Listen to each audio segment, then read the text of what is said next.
what is it that brings you joy? What is it that makes you excited? What is it that would like allow you to go through an entire day and not see the time, you know? So I know we mentioned, you love painting, you know,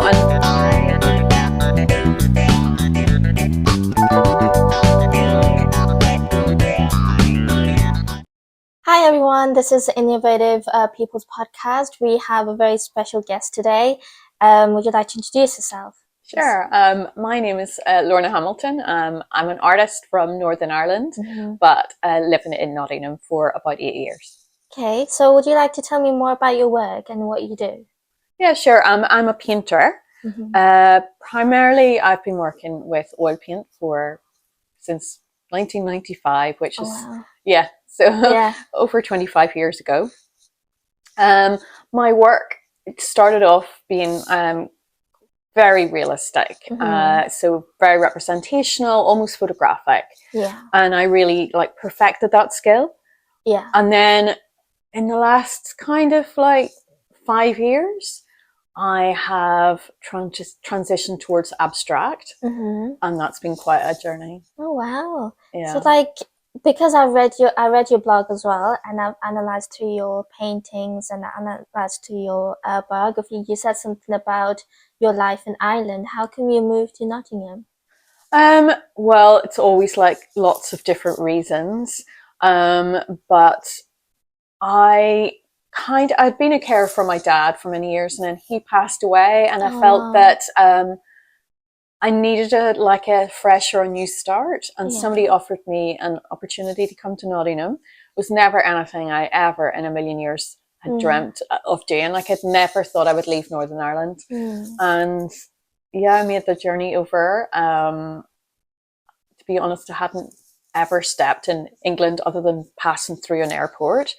So it wasn't like I did a lot of research. It was literally somebody offered me the position or the opportunity, and 6 weeks later I was on a boat. Oh wow. It must have been not a difficult journey, because you leave your home to a different, a place that you've never heard or seen. I don't know if you've heard Nottingham before, but it's like it's like a whole new world basically, and you're just leaving all your things behind and moving to somewhere very different. So how did you settle in Nottingham? Were you going through any difficulties while settling in Nottingham? So what was actually quite interesting is as an artist, I have been self-employed for all those years, and somebody offered me a position to work within a rehab centre for a period of time. So I actually moved over and lived and worked in a rehab centre for drug and alcohol rehabilitation. And what's kind of really strong part of my journey was when I was in Northern Ireland. I was very much, my identity was being an artist. And I even was introduced as the artist. Very rarely did anybody use my name. They just said, this is, so it's kind of this is the artist, Lorna. This is it. And I always thought that's really interesting, because nobody would ever say, their job before the profession, profession before the name. But yeah, it was always how I got introduced. And when I moved to England, I mean, it's really not that far away, and it wasn't as you said, I'd most certainly heard of Nottingham, and but actually the cultural differences, I can tell, were quite different, and adapting into, and it was actually quite surprising to me that the cultural differences were impacted me so much, because it's part of the United Kingdom, and it's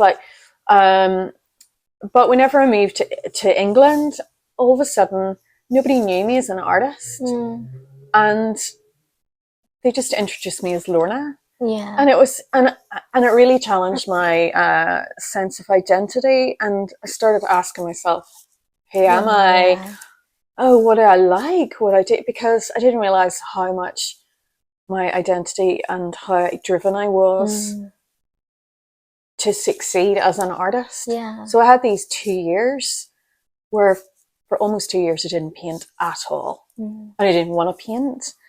And that time was just this like really interesting time of exploring like what I liked or who I was, and just the novelty of being called Lorna rather than artist Lorna was I know. But it also was quite a kind of, I guess, like, I can say scary, that's not, it's maybe a little bit too much of an exaggeration, but you know, it's quite a vulnerable time when all of a sudden what you think is your identity or who you are is like deconstructed. It's very different though, isn't it? It's like a lot of people here call you just your name, and in Ireland it's like people call you the painter, the artist, the designer, and it's like when no one calls you here, it just makes you feel a bit like, oh, which is a bit lost. Just a bit like, well, that's all that's what I knew or who I knew I was. Then when I came over here, it was like, oh, that's not part of my life at this moment in time. And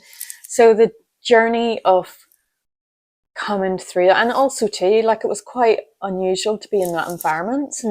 And but it taught me so many lessons. It taught me like boundaries, it taught me how to say no, it taught me, you know, and often if you're a carer for someone like in your family, you pour every part of your life to make them okay, and you often lose a sense of boundary, a sense of yourself, a sense of like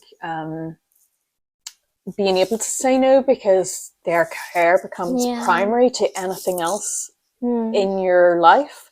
So to move over to England and then all of a sudden be in this environment of a rehab centre where there were lots of people going, can you give me a lift to here? Can you do this? And I had to learn to say no, and that was really quite a life-changing moment for me, because it's just, I think learning to say no is a big journey, especially for a lot of women, because we're often natural caregivers and put everybody before we're just our naturally needs. friendly, and it's like when people like force things on us, we just like, oh, what do I say, yes or no? It's like, yeah, I totally get it. It's like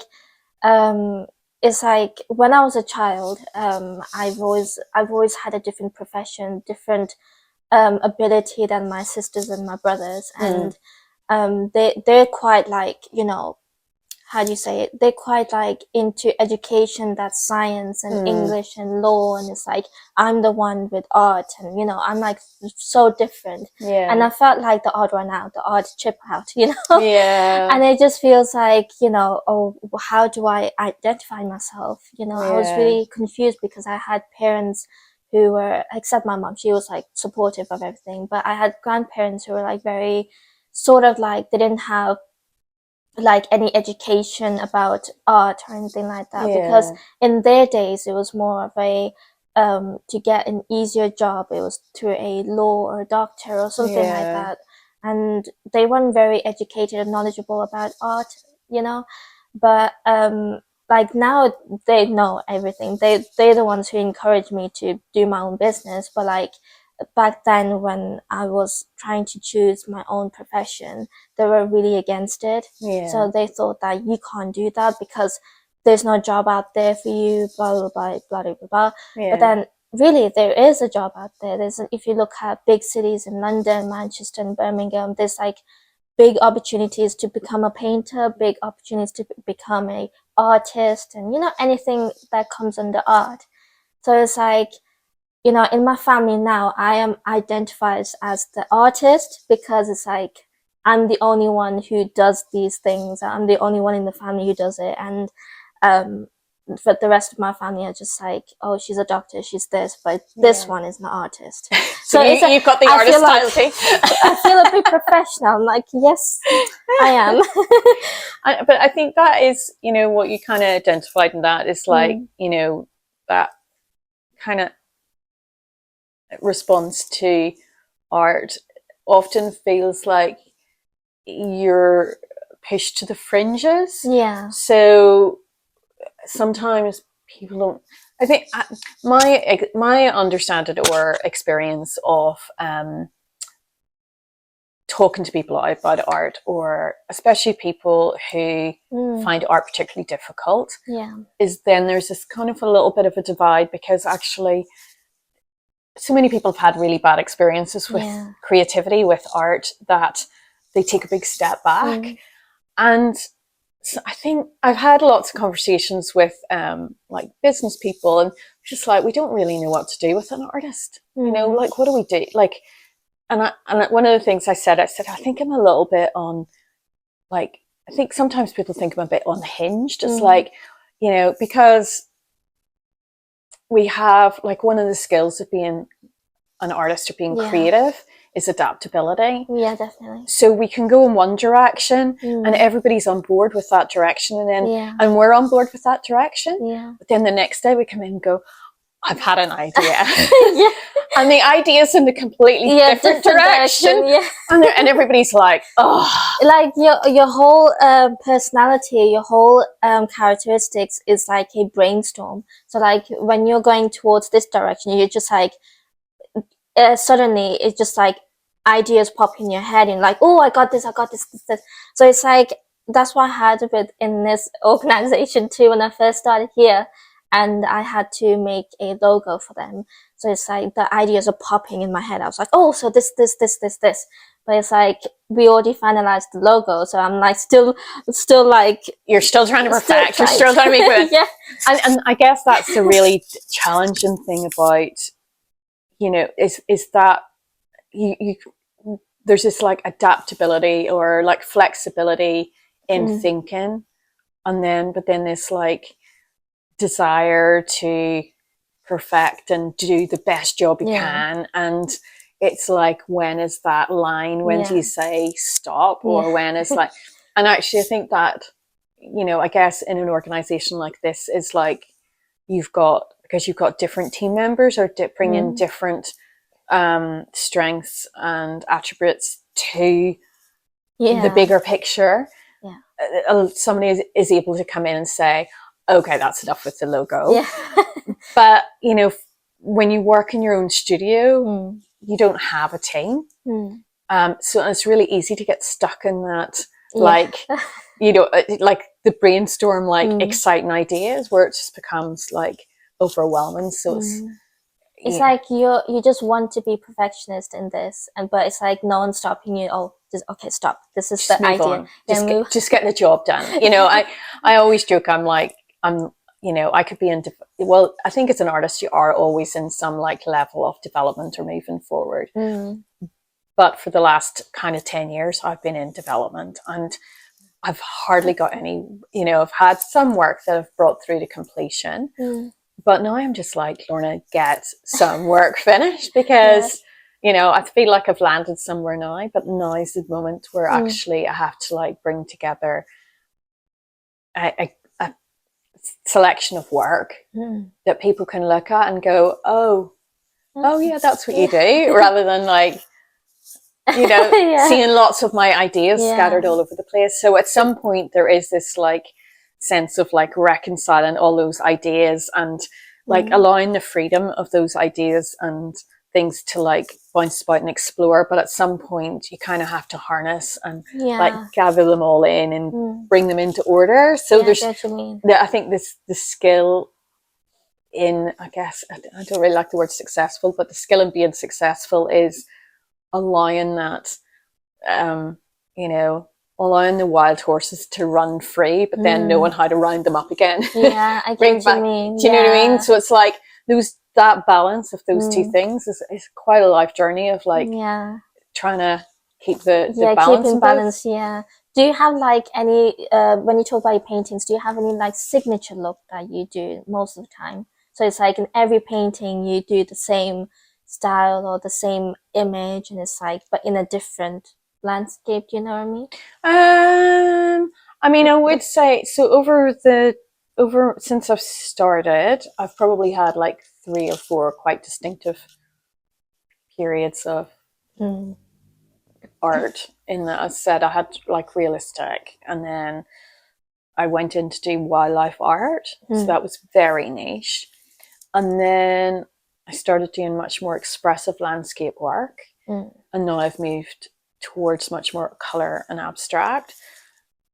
So I guess the signature part of the early part was that sense of detail and realism. Like that was what made my work distinctively mine, and especially the wildlife work. Yeah, definitely. But it became just, as I say, it became just quite narrow, and I was like, I didn't want to do that anymore. That's why I kind of stopped, and I kind of said, if I can't find another way of doing it, I'm never painting again. And for me, colour was always something that I really wanted to incorporate in my work, but it scared me a bit. So I always avoided it. So I would absolutely say now the signature thing within my work is colour. Like the present work.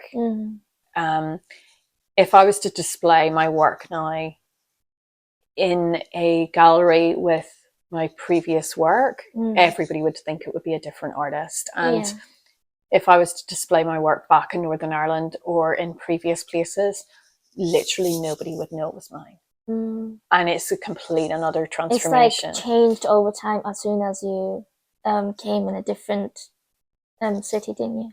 Yeah, although it did take time. It's kind of like, I guess the only way I can, it's a very simple analogy, but do you know if you're like, you've signed your name in a certain way or your handwriting a certain way for all your life, and that's like, it comes naturally, that's what you do. Then all of a sudden you're like, I want to change it. And it's a really intentional, an intentional act of changing it. It's not like something that comes naturally. It's, and I kind of would say probably underestimating that, but it was really quite a torturous, like tearing apart and going back. It's like adapting something, like sort of, isn't it? But then it's like you want to change, like you get bored of it sometimes, or your old like art, and then you just want to make it more different, more bit nicer, bit that suits you now. Yeah, I mean, I would say, I think one of the things that helped, or how I started was because I had this like period of time where I didn't do any art for like 2 or 3 years, nearly 4 actually. And I came back to it saying, I don't want to do what I did before. Then the place I started was just by saying, oh, what do I like to look at? What do I like to do? And the only thing that whatever I did, whatever art I did, the only requirement I gave myself was, am I having fun and does it bring me joy? Yeah, that's true. Because the previous work that I did was all for to try and climb some sort of like ladder in terms of like the art market, or try to get better than somebody else, or try to sell the work, or but this new expression that I've been doing is much more about joy and freedom. And it's out of that, what I said to you about like exploring who am I, what am I, and it's identity, my identity, and it's like continuing on with that. And I think there's so many classes or sessions that are very skill based, which are really helpful and really, really good.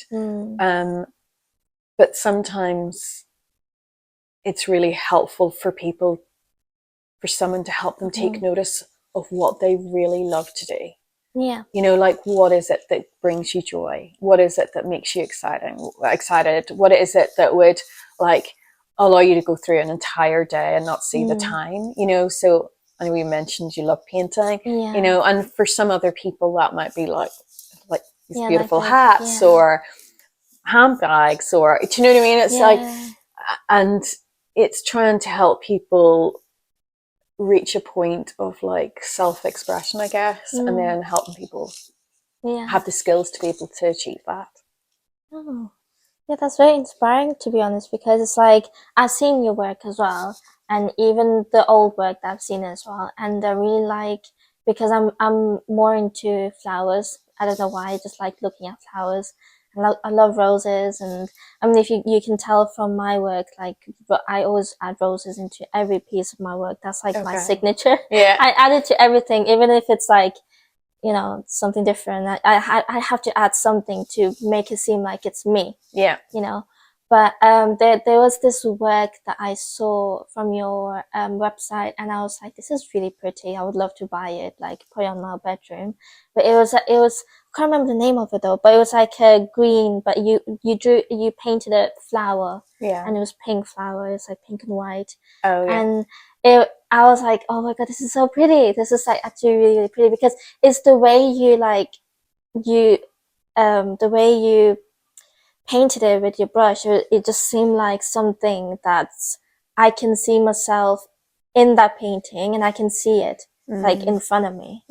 Like I had that in my mind when I was looking at it, and I was pretty amazed. That's why I was like, you know, I need to get her in my podcast. I need to, because it's like it's very interesting, because I've never, to be honest, like besides my mom, because she's an artist too, but she only does it as a hobby. But besides my mom, I've never met someone who does it as like a hobby or like a career or something like that. Yeah. And it's really, it's like it's a bit cheesy, but like it's my first time meeting someone like that. So I'm like, I was really excited about this day. I was like, yeah, I have to do this. And then I was telling my mom that, you know, I'm doing this podcast with really like she's an amazing artist. You should see her. And then my mom's like, good luck. Don't be nervous. Don't be, you know what I mean? So it's like, you know, I want to know more about, like, do you like put all your experience? So for example, if you're having a day out in a cafe and you're just like casually drinking coffee, you know, but then there's something that attracts you and you want to paint that.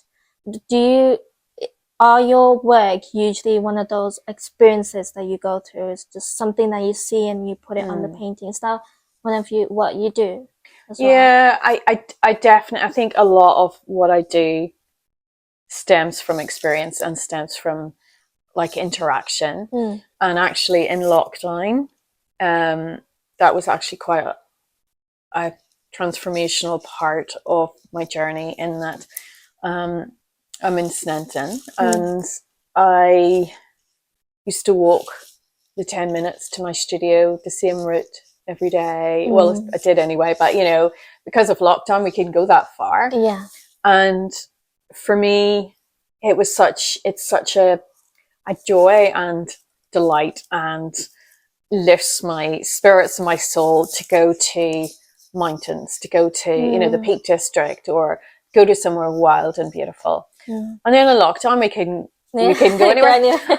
And all of a sudden, my walk to the studio, which was a 10-minute walk away, became this, like I guess a kind of like pilgrimage of like discovery, where I started to take notice of the nature that was on the street, or in these little pockets, or got excited over berries, or over a little flower, or a nettle leaf, or, you know, and that taking time, and again, what I was saying about intentional looking, where you start to really look at the beauty that's within the nature that's right in front of you, rather than doing this like 3-hour car trip to see this, you know, vista.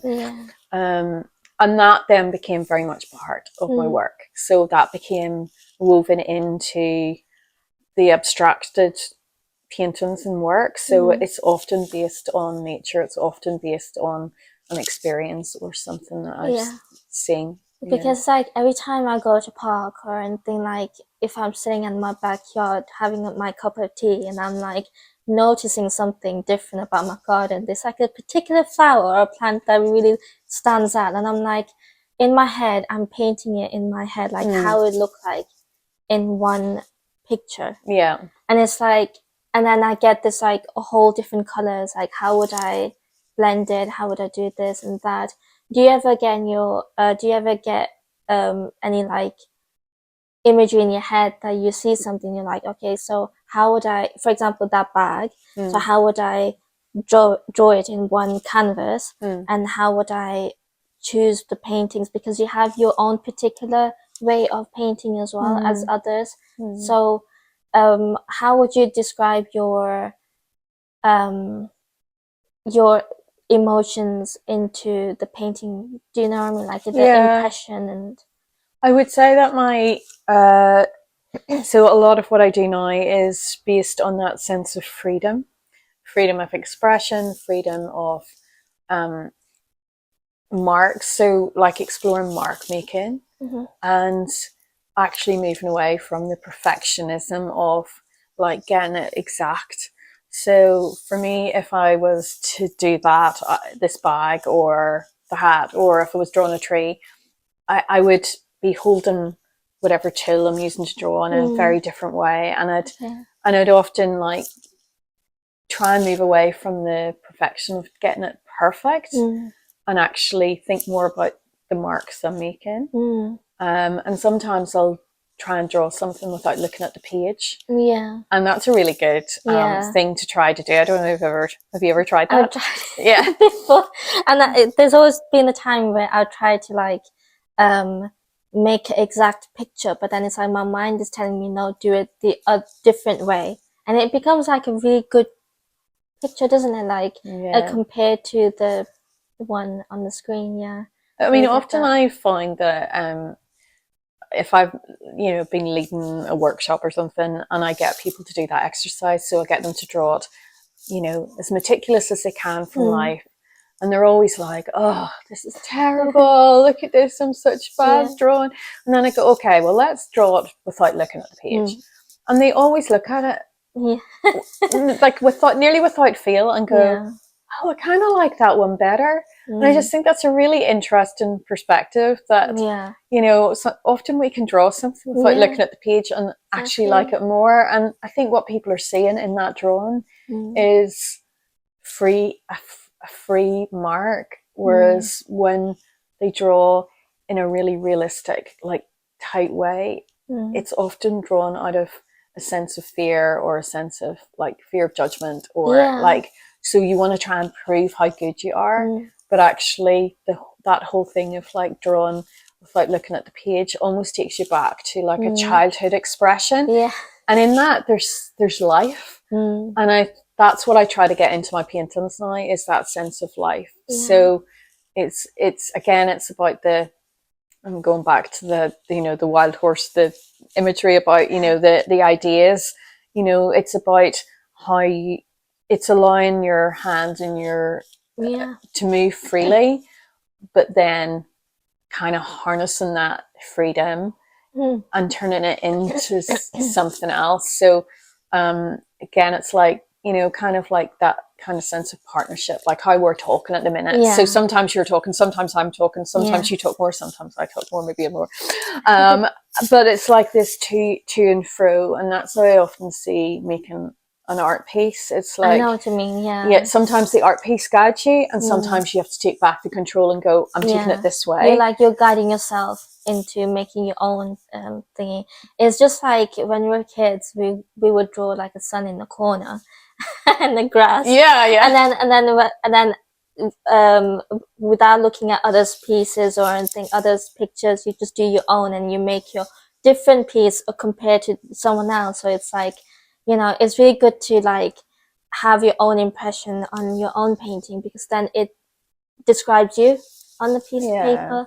And I think that's really important, because it's like there's people out there, especially women out there, who loves painting and things like that. But it's like everyone's got a different life, and then there are a couple of women who can't do things, like who can't follow their profession as an artist, but they've always wanted to, and because of certain like things in life, they can't, you know what I mean, like any personal experience, like for example, they go through abusive like relationship, or their parents are against her being an artist.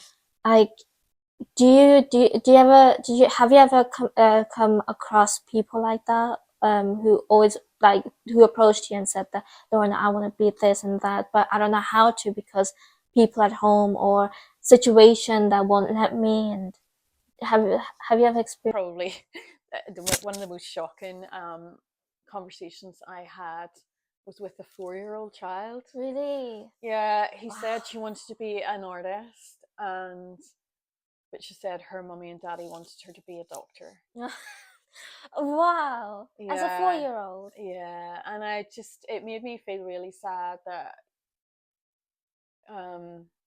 as a child she'd sensed that pressure to be a doctor, and then she followed up because they make more money than artists. And I mean, I wouldn't gloss up in terms of like, I think if you talk to most artists, you don't paint for money because it's quite difficult to make a living as an artist. And unfortunately, I've spoken to many artists, and often you have to have multiple sources of income to make it work.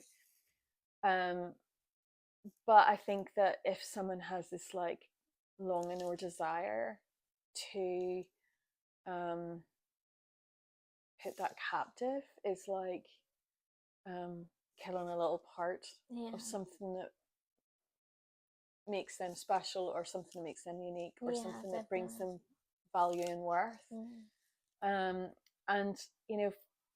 I guess for the majority of people, they're not going to be selling their work. It's just,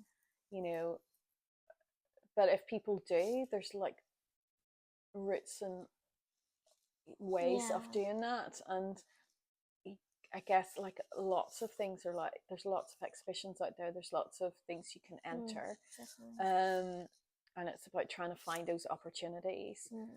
But it is quite a long it is a long process, and it can be quite soul destroying. But I mean, I guess the thing that I get most excited about, or I'm quite passionate about, is about empowering, because it is actually mainly women that I have contact with, in terms of like, if I was doing, I mean, if you run a workshop, it's nearly always women. And it's about not thinking about necessarily about turning what they make into an income, because sometimes when you do that, then it becomes it's a hard balance to keep the joy of making with the making for money. But I think one of the most important things is that if you find something you absolutely love to do and you stick with that, then you can turn it into something that does bring in something. But the priority, or the like main goal, is the joy in the making and the process. And I guess I think that's probably where my earlier years, it was out of kilter as such, because it was really focused on bringing in an income, and and although I enjoyed it, it wasn't like I am now. I hope you guys enjoyed our today's episode. Wait for the next part next week, and don't forget to like, comment, and subscribe.